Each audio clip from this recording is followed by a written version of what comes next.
Olá pessoal, eu e a Lisa vamos responder uma pergunta que algumas crianças me fizeram há pouco tempo.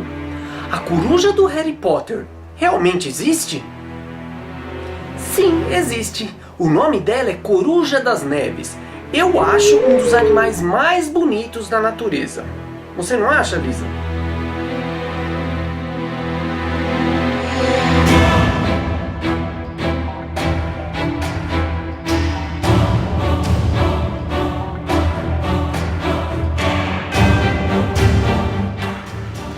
Elas vivem ao norte dos Estados Unidos, Canadá, Europa e Ásia, sempre em regiões bem geladas. Elas gostam muito do frio.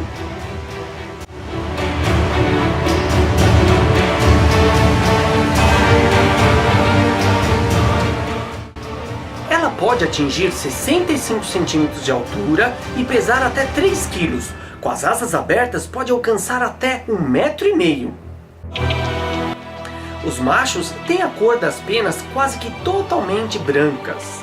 As fêmeas têm algumas penas escuras espalhadas pelo corpo. Isso é ótimo para se camuflar, já que ela constrói um ninho no chão, entre galhos e pedras.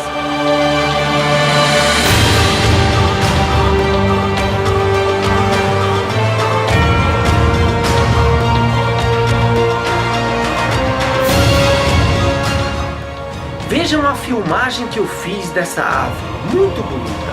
Reparem nas penas brancas e olhos amarelos da coruja das neves. Realmente é um animal muito bonito.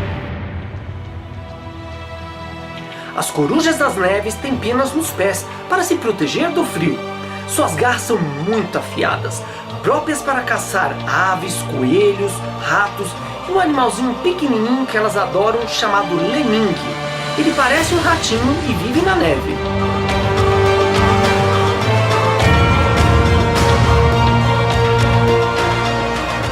E é isso aí.